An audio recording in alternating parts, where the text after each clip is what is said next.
kulanti wanaagsan daawadayaal dhamaantiin baa soo dhawaada YouTube-keena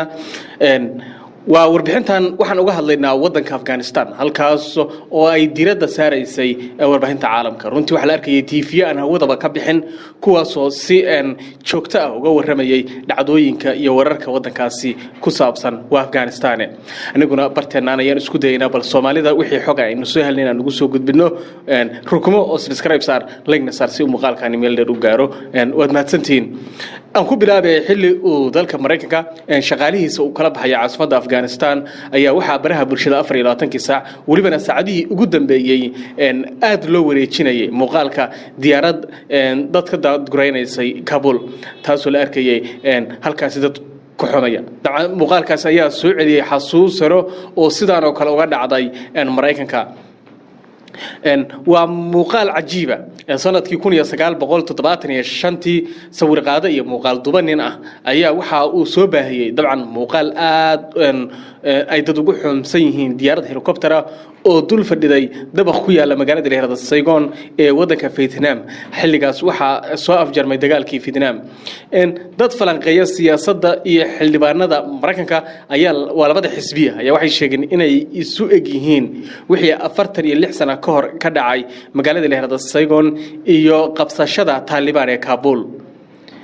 maxaa ka dhacay magaaladaasi Vietnam ku taala dabcan dagaalkii Vietnam ayaa waxa u dhaxeeyay xukuumadii shuuciga ahayd ee waqooyiga dalkaasi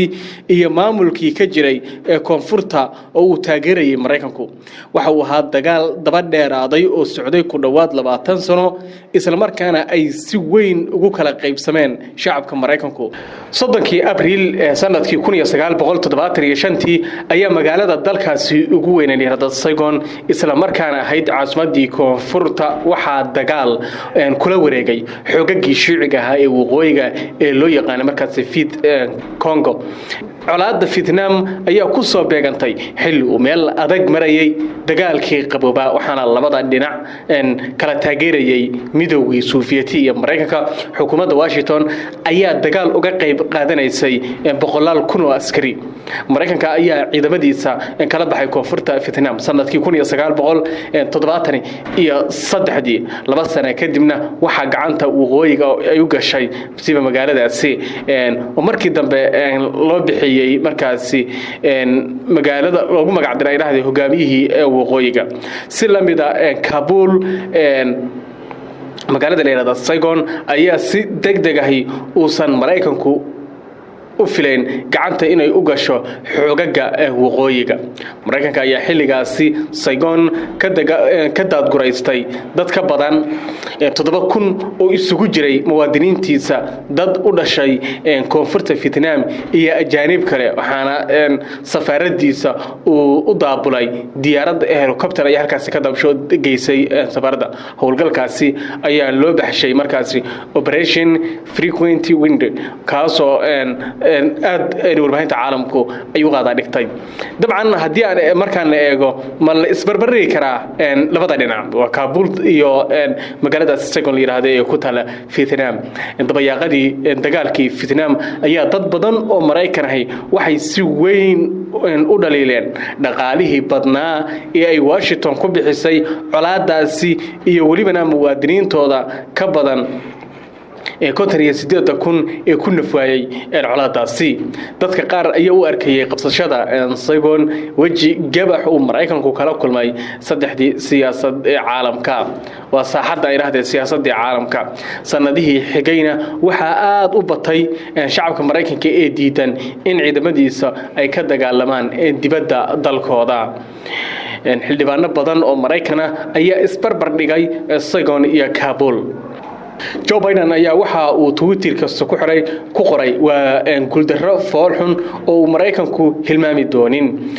bishii la soo dhaafay General markaasi taliyaha ciidamada Mareykanka ayaa waxba kama jiraan ku tilmaamay isbarbardhigga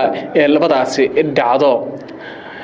balse waxaa jira farqi weyn oo u dhaxeeya labada dhinac saygoon waxaana la qabsaday 2 sano kadib markii ciidamada Mareykanku ay ka baxeen Vietnam halka Taliban ay Kabul soo galeen xilli uu sanba Mareykanku si buuxda uga bixin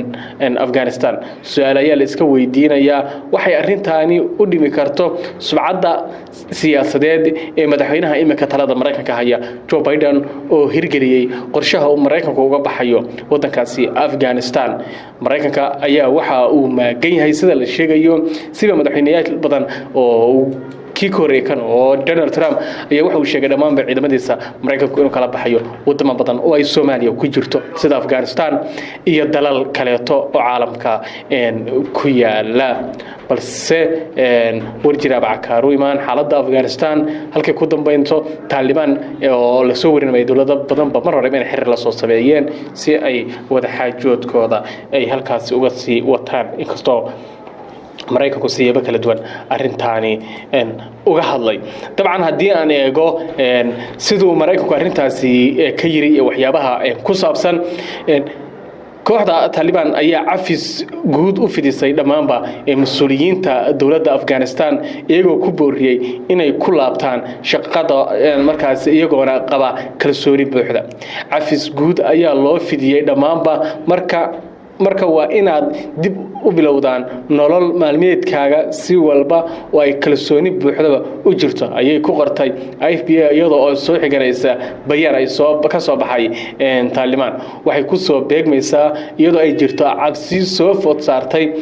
Afghanistan Taliban ayaa caan ku ah inay fuliyaan ciqaab arxam darro ah waxaana lagu eedeeyaa inay geystaan dambiyo dagaal dhanka kalena madaxweynaha Mareykanka ee Joe Biden ayaa si weyn u difaacay go'aanka uu ciidamada dalkaasi uga saaray Afghanistan wuxuuna carabka ku adkeeyay in hadii uu markaasi baal mari lahaa heshiiskii uu Trump la galay Taliban uu Mareykanku mar kale faraha la gali lahaa dagaal ba'an Joe Biden ayaa dhanka kale tilmaamay in hadii la weeraro ciidamada Mareykanka ee ku jira hawlaha daadgureynta ay taasi ka dhalan doonto cawaaqib ba'an oo markaasi aan la mahadin doonin